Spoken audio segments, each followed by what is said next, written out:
오늘 이 방송을 지켜보는 시청자분들하고 같이 한번 투어를 떠나봅시다. 근데 이제 여기서 갑자기 어디를 갈 수 없으니까 현장에 있는 그 똑같은 사이즈의 그림은 아니지만 저희가 몇 장 판넬을 준비했거든요. 이거를 보시면서 우리 이주원 평론가께서 우리 시청자분들한테 그림을 한 장 한 장 좀 설명을 해줘 봐 주세요. 이게 우선 첫 번째 그림이 뭐죠? 이것은 그 김재용 화가가 그린 시집가는 날이라는 그림입니다. 우리나라 화가가 그린 그림인데요. 동강 유역을 그린 겁니다.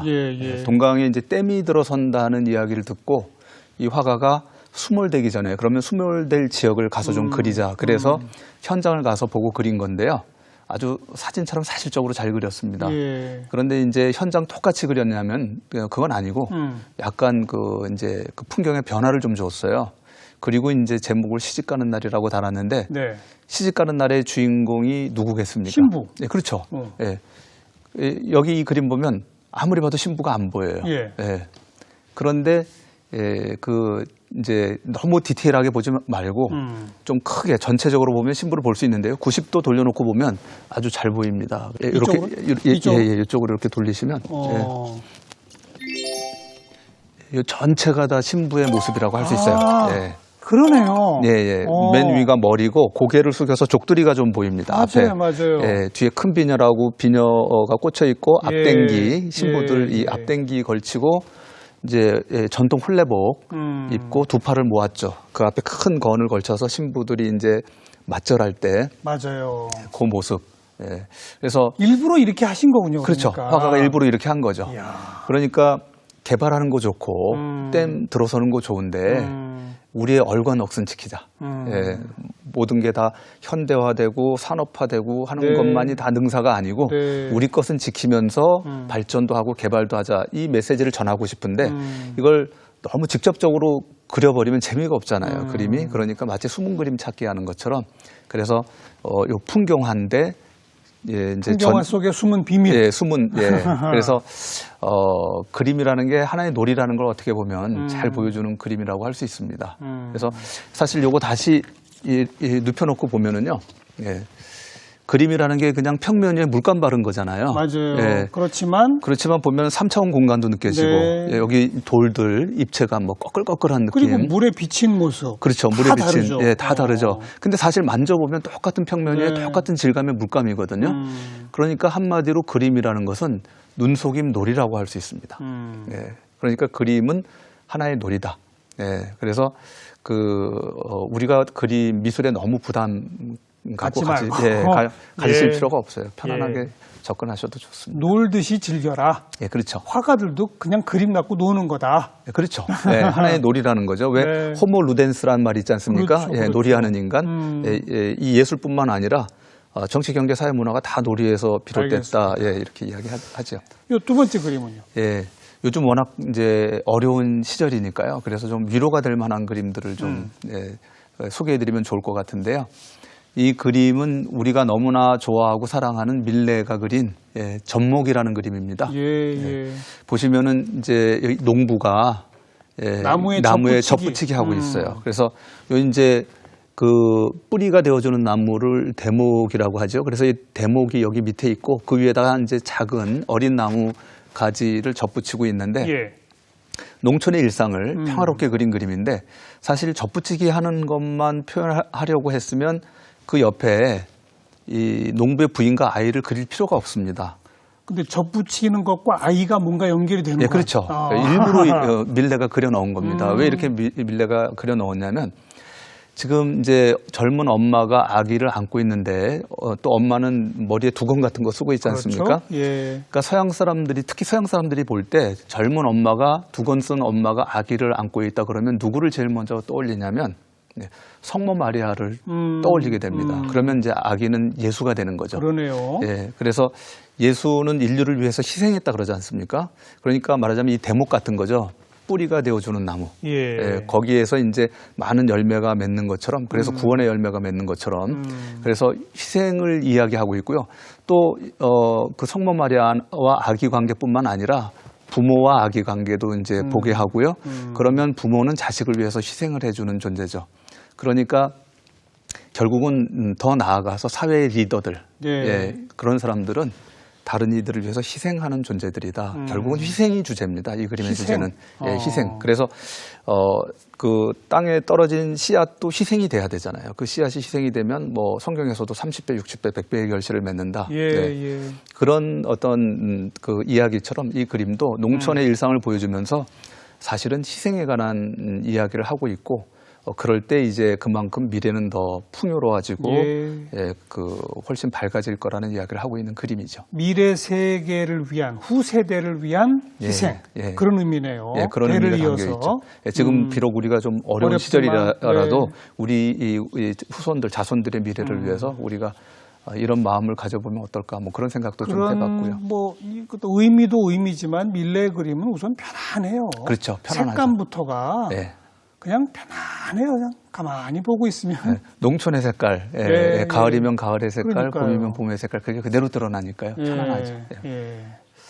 자, 그다음 그림도 예, 예. 좀. 예. 이 그림은 이제 그 포드 매독스 브라운이라는 영국 화가가 그린 영국의 땅끝이라는 그림인데요. 영국의 예, 땅끝. 예, 또는 뭐 영국 마지막 본 영국, 예, 뭐 이렇게 해석할 수도 있는데요. 예, 예. 보시면 이 원형의 그림이고 두 부부가 크게 클로즈업 되어 있고요. 예, 뒤로는 다른 사람들이 이제 작게 보입니다. 어디 여행을 가는 건가요? 아, 여행 가는 게 아니라요. 이민 가는 모습입니다. 이민. 예, 이민 가는 모습인데, 이 당시에 영국에서 이제 이민을 떠나는 사람들이 굉장히 많았습니다. 네, 네. 영국뿐만 아니라 사실 유럽이 굉장히 어려웠던 그렇죠. 시기입니다. 이 시기가 1870년대, 80년대 이 유럽의 불경기가 굉장히 심했다 그러거든요. 그리고 이 그림이 완성되는 해에 이제 그림 완성되는 해 영국에서 37만 명 정도가 이민 숫자가 37만 이민 숫자가 37만 명. 그래서 뭐 호주라든지 뭐 이런 예, 미국이라든지 이제 이민 가는 사람들이 많았는데 그래서 여기 지금 이제 이민 가는 사람들의 모습이에요. 그러니까 이제 영국 여기 맨 뒤에 보면 하얀 이제 절벽 같은 게 보이는데 바닷가 절벽. 도보입니다. 도보 해협에 예, 도보 해협에 예. 예. 그래서 거기 이제 석회암지대이기 때문에 여기 예, 이렇게 예. 하얗게 낭떠러지 같이 보이는데 거기가 그러니까 영국의 땅끝이에요, 거기가? 거기서 출발해서 뭐 대륙으로도 가고 미국으로도 예, 가고 이제 예. 이렇게 가게 되죠. 바로 그런 거네요. 예. 그래서 이제 지금 현재 배를 타고 있는 거군요. 그렇죠. 배를 타고 여기 그래서 배 고물에 이제 배 뒷부분에 네. 지금 이제 난간이고 여기다 지금 배추 널어 놓은 게 보이거든요. 배추. 예, 배추. 왜냐면 그러니까 시래기네요, 시래기. 그렇죠. 시래기죠, 시래기. 그래서 멀리 가기 때문에 여기 지금 걸어 놓은 거예요. 그러니까 먹거리까지. 먹거리가 필요하니까 가까운 데 가면 이런 거 배에다 걸어 놓을 필요가 없죠. 네, 그리고 네. 보면은 그 뒤로 보면은 이제 저 뒤에 술이 취해서 막 고함 지르는 사람이 있어요. 여기 있습니다, 여기. 예. 그러니까 이제 떠나면서 말하자면은 영국에 대해서 이제 뭔가 이렇게 분풀이하는 자기 네. 조국이지만 그동안 너무 힘겨웠다는 거죠. 그런 사람도 있고 그리고 이제 이 두 부분의 표정은 예.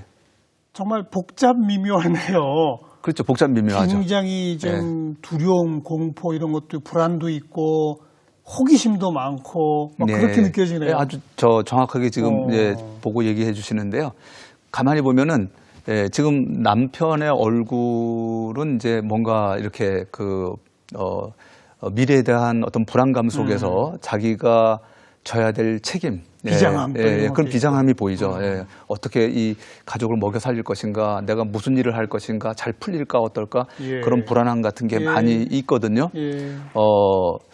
그런 저 남편 곁에 부인 모습 보면 부인은 약간 시선이 더 멀어요. 조금 좀 호기심도 많아지는. 호기심도 있고 그러면서도 뭔가 그러니까 남편은 당장 지금 현재가 지금 걱정이고요. 부인은 어떻게 보면 미래를 지금 이제 생각해서 여러 가지 이제 생각을 하는 거죠. 지금 보면 두 부부가 손을 맞잡고 있어요. 지금 결연하게 이제 앞으로 잘 살자 맞잡고 있는데 왜 부인은 더 미래를 생각하냐면 요 품에 가만히 보면은요 부인이 또 왼손으로 뭔가를 잡고 있는데 보면 아기의 손이 있어요. 작은 아기의 손이 있거든요.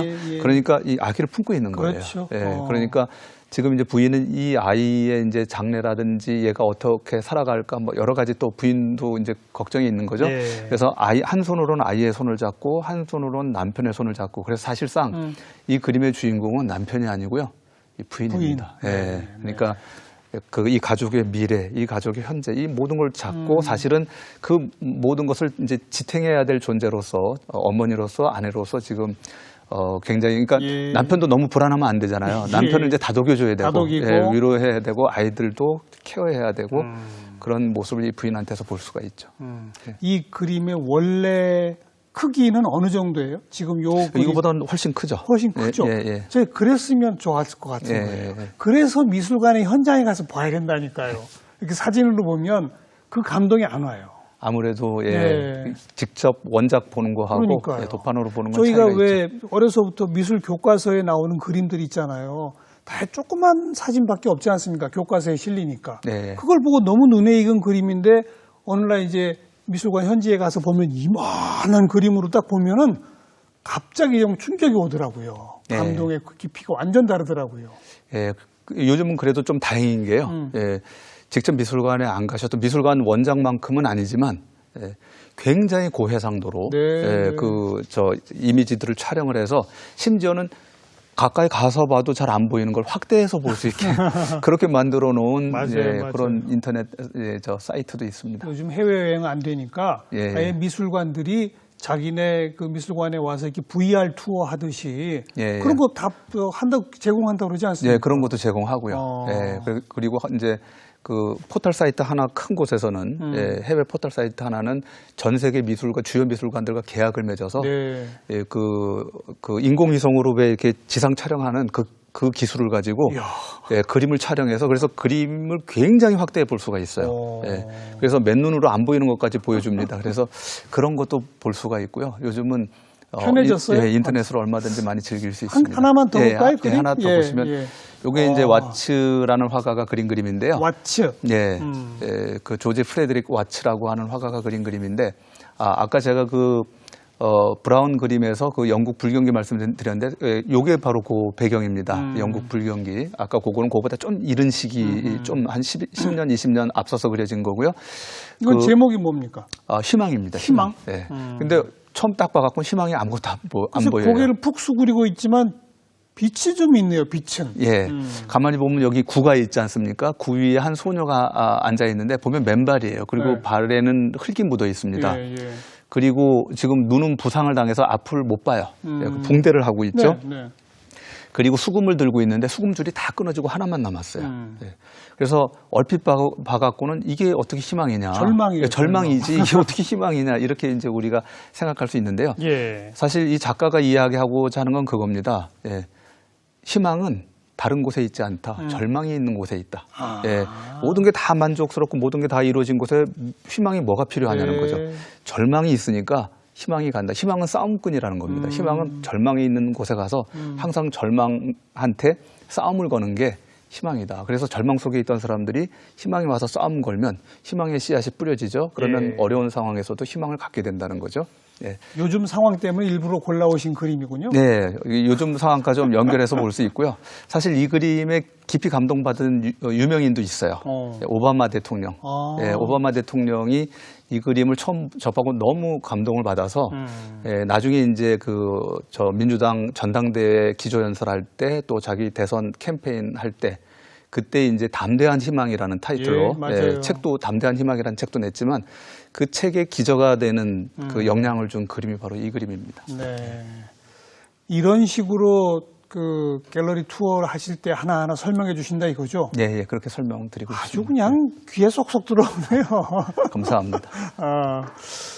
그런데 이게 지금 쭉 보여주신 건 대부분 회화 작품들 아니겠습니까? 예, 예, 그렇습니다. 근데 언제부턴가 현대 미술은 회화는 별로 없고 예, 예, 예. 무슨 설치 미술, 뭐 미디어 아트, 뭐 이런 식으로 변해가고 있잖아요. 예, 그렇죠. 그 예. 누굽니까? 그 왜 남자 소변 보는 변기를 거꾸로 뒤샹. 예, 예. 뒤샹. 예, 예. 거꾸로 그냥 벽에다 탁 붙여놓고 그걸 작품이라고. 예, 예. 그때부터 미술이 좀 이상해진 거 아니에요?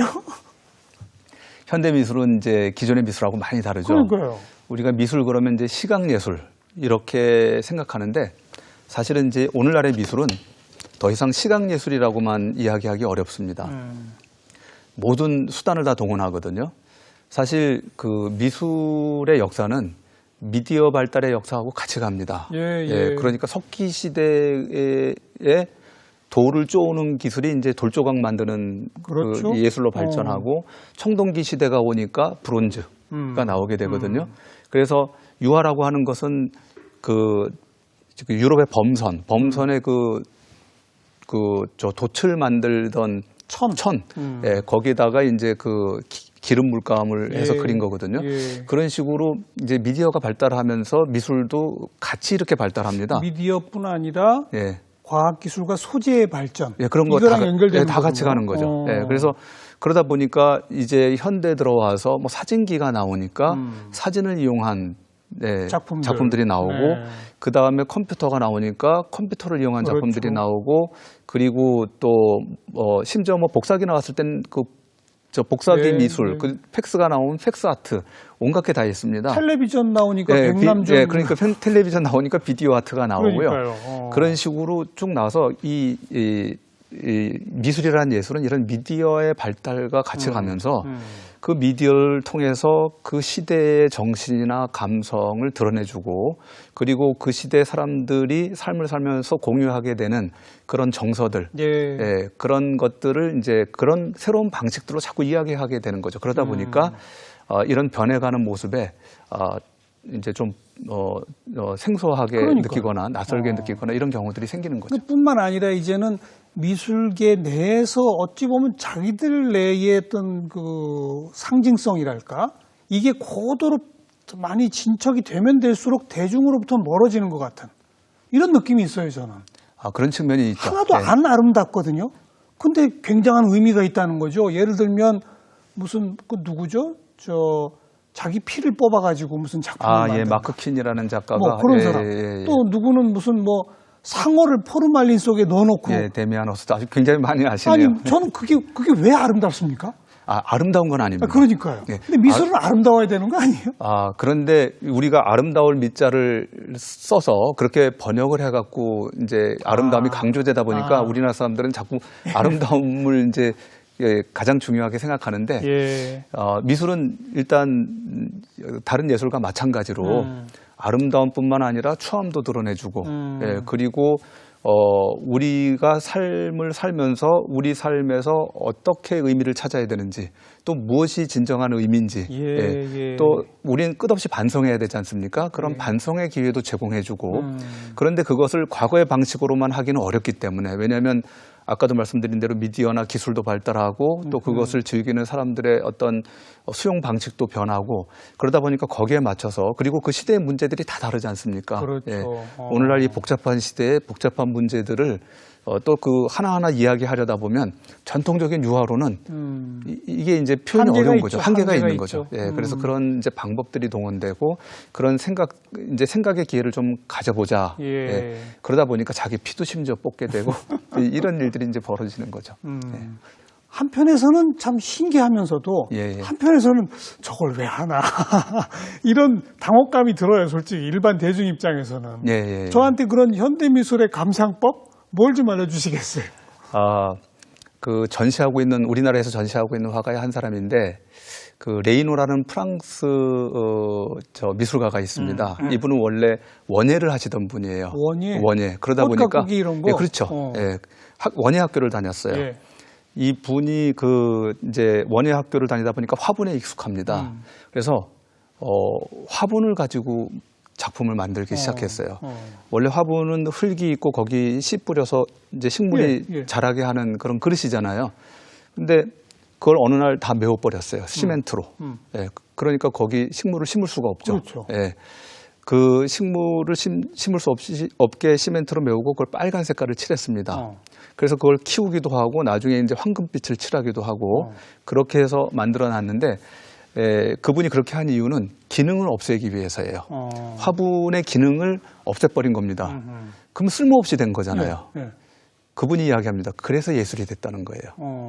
쓸모가 없어지니까 그게 예술이다. 그게 무슨 이야기냐면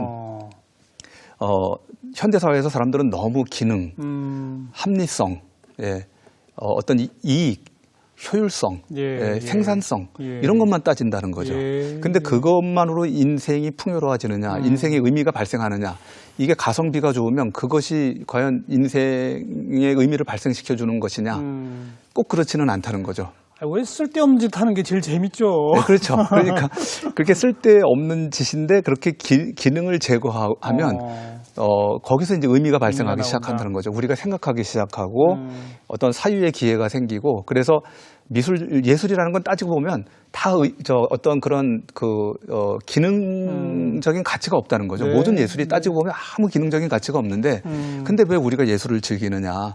그것은 결국 삶의 의미가 거기서 발견되기 때문이라는 거죠. 그래서 어떤 분들은 뭐 많은 돈을 버는 것도 아닌데 자기를 희생해가면서 사회를 위해서 봉사하기도 하고 어떤 그 의미를 우리가 생각하는 그런 이해관계에서 찾지를 않고 다른 데서 찾지 않습니까? 그러니까 어떻게 보면 예술이 그런 면에서는 그런 그 최전선에 서 있는 그런 것이라고 이야기할 수 있겠습니다.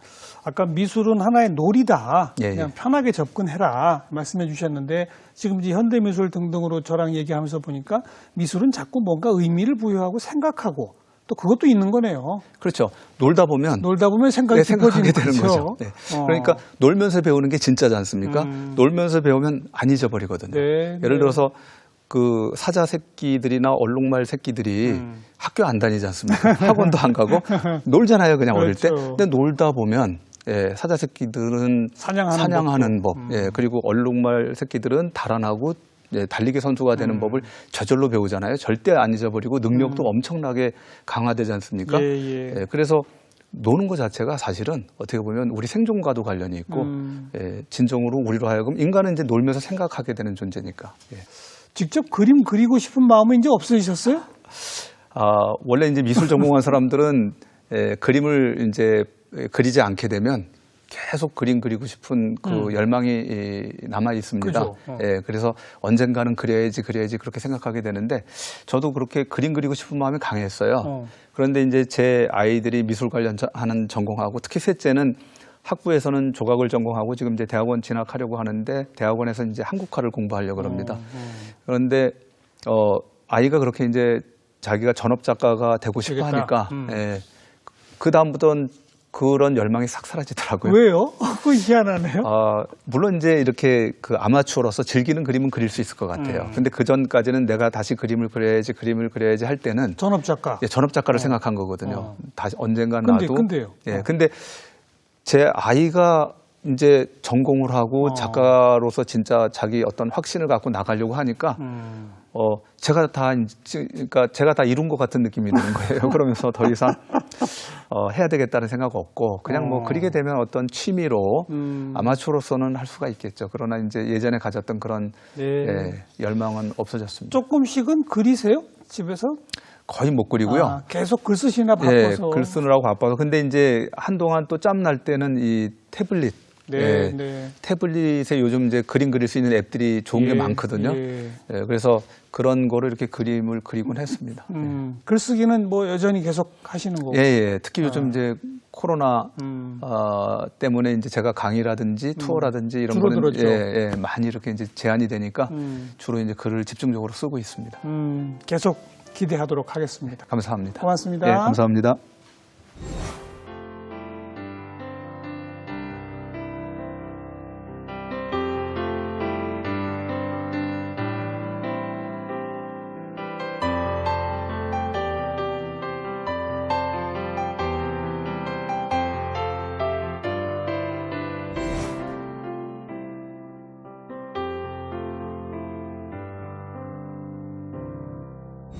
네, 그저 놀이랍니다. 미술. 즐겁게 놀다 보면 또 생각도 깊어지고 그러다 보면 나도 뭔가 새로운 게 떠오르기도 하고, 그게 바로 미술, 예술의 힘 아닐까 싶네요.